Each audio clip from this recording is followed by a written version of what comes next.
नमस्कार साथियों, मेरा आज का वीडियो बनाने का मकसद यही था कि कर्मचारी राजनीतिक चक्कर में फंसकर रह गए हैं या फिर कर्मचारी संगठनों के चक्कर में फंसकर रह गए।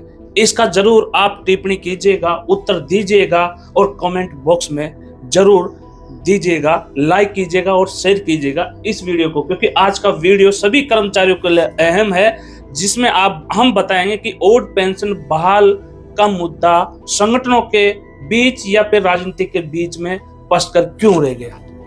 दोस्तों, आज की मैं बात करूं तो आचार संहिता लग चुकी है। लोकसभा का चुनाव कुछ ही दिनों के बाद में चालू होने वाला है। तो दोस्तों, संगठनों के द्वारा 1 मई 2024 को हड़ताल करने का बहुत बड़ा फैसला लिया था और उसका नोटिस 19 मार्च 2024 को देना था। क्या आचार संहिता के अंदर ऐसा हो सकता है? आप उत्तर दीजिए, कमेंट बॉक्स में जाकर उत्तर जरूर दीजिएगा। क्या आचार संहिता के अंदर 1 मई 2024 को जो संगठनों के द्वारा जो फैसला लिया गया था, क्या वो फैसला बिल्कुल सही था? क्या हड़ताल 1 मई को हो सकती थी? आचार संहिता के अंदर चक्का जाम हो सकता है रेलवे का? तो ये बहुत ही बड़ी विडंबना है कि 19 मार्च को ही 1 मई 2024 को हड़ताल का नोटिस क्यों देना था, जबकि आचार संहिता तो पहले ही लग चुकी थी लोकसभा चुनाव की। दूसरी बात करूं तो क्या राजनीतिक संगठनों, राजनीतिक पार्टियों के बीच में कर्मचारी की ओल्ड पेंशन फंसकर रह गई? यही हमारा बहुत ही बड़ा सवाल है कि आप कमेंट बॉक्स में जाकर बताइए कि किसके चक्कर में कर्मचारियों की ओल्ड पेंशन बहाल फंसकर रह गई, संगठनों के चक्रों में या राजनीतिक दलों के चक्रों में। तो मैं बात यही करना चाहता हूं कि कर्मचारी कभी भी हार नहीं मानेगा, चाहे कितना भी समय लग जाए, चाहे कितने भी राजनीतिक पार्टियां या राजनीतिक दल कर्मचारियों को धोखा दे दे। कर्मचारी विश्वास करता है, कर्मचारी एक विश्वास है, और संगठन कितना भी कर्मचारियों को गुमराह कर ले, परंतु संगठन के बीच में भी कर्मचारी विश्वास करता है। तो आपका विश्वास क्या है?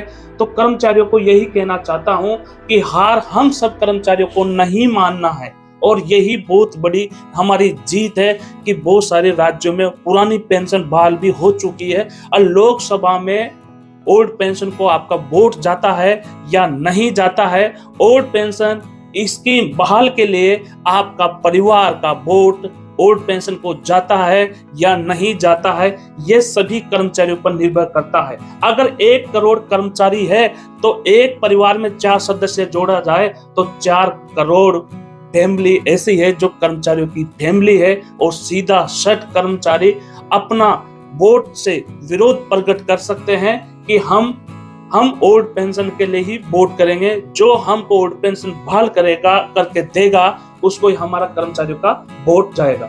दोस्तों, ये तो रही बात कर्मचारियों की, परंतु राजनीतिक दलों के बीच में कर्मचारी कैसे फंस कर रह गए हैं, इसके बारे में भी जानना बहुत ही जरूरी है। एक राजनीति कहते हैं हम चालू करेंगे, दूसरा कि भाई ओल्ड पेंशन बहाल करने से पूरा देश कंगाल हो जाएगा, पूरा देश आर्थिक स्थिति में कमजोर हो जाएगा। दूसरी पार्टी कहती है कि नहीं, हम ओल्ड पेंशन चालू करेंगे। हम इधर के रहे ना इधर के रहे, कौन चालू करेगा हमारी ओल्ड पेंशन बहाल? बुढ़ापे की लाठी, बुढ़ापे का हक। और आप जानते हो कि बुढ़ापे में क्या दुर्दशा होने वाली है।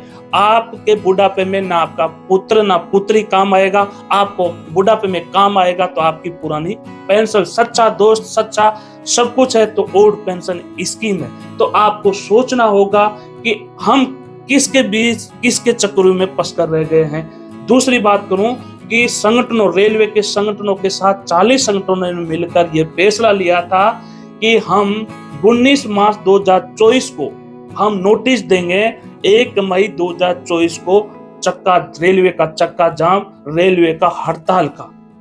और यह भी कहा गया था संगठनों के कुछ अधिकारियों के द्वारा कि हम 1974 से भी बड़ी हड़ताल करके हम दिखाएंगे।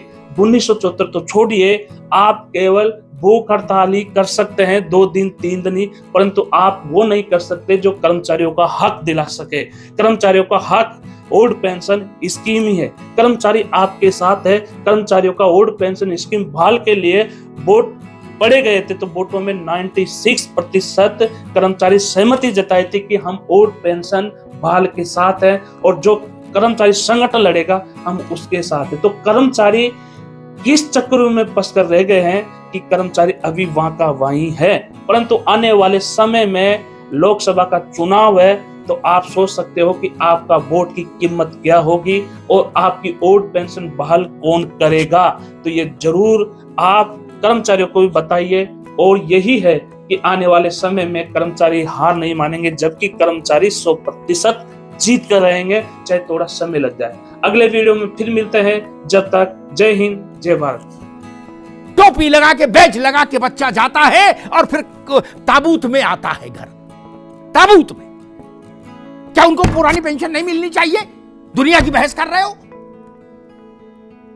आप। खादी पहनने लगे तो आपको जिंदगी भर पेंशन मिलेगी क्योंकि आप नेता हैं।